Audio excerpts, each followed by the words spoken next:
애틀랜타 라디오 코리아 5월 17일 수요일, 오늘의 한 뉴스입니다.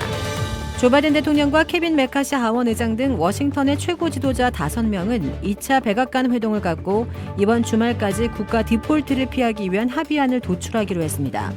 잠재적 합의안으로 내년 대선 이후까지 2년간 쓸 수 있는 국가부채 한도를 올리는 대신 정부 예산 인상 상한선을 두어 억제시키고 푸드스탬프 등 복지 혜택을 계속 받으려면 일정 기간 일하도록 의무화하는 방안 등이 포함될 것으로 거론되고 있습니다. 이렇게 채무 불이행 사태가 다가오자 바이든 대통령은 해외 순방 일정까지 줄이면서 협상에 집중하겠다고 밝혔습니다.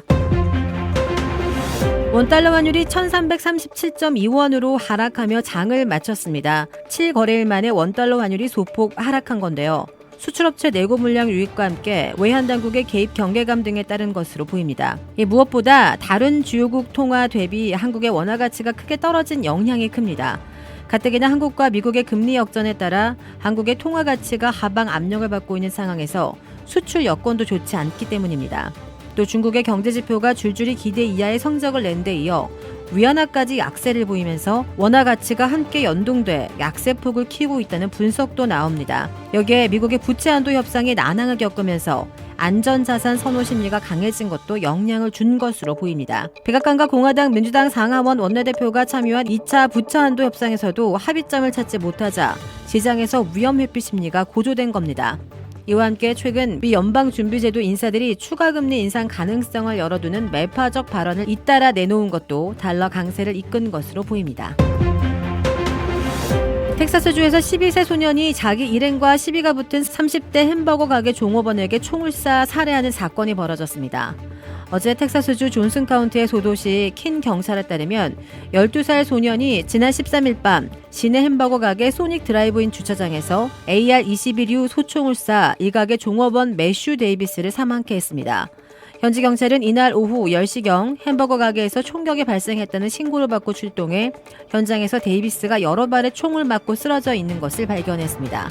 그는 병원으로 옮겨졌지만 곧 사망했습니다. 목격자들은 사건 발생 당시 이 소년과 함께 있던 남성이 햄버거 가게 건물 근처에서 소변을 보던 중 데이비스를 포함한 가게 종업원들과 시비가 붙었고 말싸움이 물리적인 충돌로 번지자 이 소년이 타고 온 차에서 총을 꺼내왔다고 경찰에게 진술했습니다.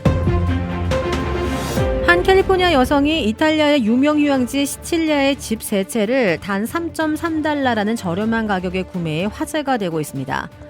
어제 비즈니스 인사이더는 캘리포니아주 샌프란시스코에 사는 루비아 다니엘스가 시칠리아 섬에서 화재로 타버린 집 3채를 3.3달러에 구매하고 이를 복원해 지역사회에 환원하겠다는 뜻을 밝혔다고 보도했습니다. 다니엘스는 고향 브라질이 떠오른다는 점에서 전소된 집 3채를 각각 1유로라는 저렴한 가격에 구매했지만 시칠리아 주택의 원형을 복구해야 한다는 조건이 따라붙었습니다. 이후 코로나19 팬데믹으로 인해 거듭 리모델링이 늦어지다 지난해 드디어 공사가 시작됐다는 전언입니다. 다니엘스는 매입한 집 3채 중 가장 규모가 큰 건물은 지역민들의 휴식 공간이 될 수 있게 사회에 환원하겠다고 밝혔습니다. 한편 풍광이 아름답기로 유명한 지중해 유명 휴양지 이탈리아 시칠리아 섬은 급속한 인구 감소로 빈집이 늘어나고 있어 사회 문제로 대두되고 있습니다. 내년 파리올림픽에서 하늘을 나는 택시가 시범 운영됩니다. 파리공항그룹은 내년 프랑스 파리에서 열리는 하계올림픽 기간에 하늘을 나는 에어택시를 시범 운영한다고 밝혔습니다. 비용은 약 110유로로 책정됐습니다. 오기스탱 드 로만의 파리항공그룹 최고 경영자는 헬리콥터를 타고 파리를 횡단하는 비용은 자동차 택시를 탔을 때의 2배 수준에 불과하다며 아주 합리적인 가격이라고 평가했습니다. 드로만의 CEO는 전 세계에서 수직 이착륙기 시장이 2028년에서 29년 폭발적으로 성장할 것으로 내다보며 이번 파리올림픽 기간이 하늘을 나는 택시의 경제성을 살펴볼 좋은 기회가 될 것이라고 설명했습니다. 블라디미르 푸틴 러시아 대통령이 자국군에 1년간 복무하는 외국인의 시민권 취득 절차를 간소화했다고 시사주간 뉴스위크가 오늘 보도했습니다. 이 보도에 따르면 푸틴 대통령은 전날 우크라이나 전쟁 기간 중 러시아군 복무 계약을 체결한 외국인의 국적 취득 절차에 관한 대통령령에 서명했습니다. 이는 우크라이나 전쟁 장기화로 러시아군의 병력 손실이 커지자 옛 소련에 속했던 중앙아시아 국가 출신 외국인 등의 러시아군 입대를 장려하려는 시도로 해석되고 있습니다. 지금 이대로라면 한국은 2075년에 소멸할 위험이 있고 일본은 3000년에 완전히 사라질 것이다. 세계적인 인구학자 데이비드 콜먼 옥스퍼드대 명예교수가 어제 서울에서 열린 저출생 관련 심포지엄에서 한 말입니다.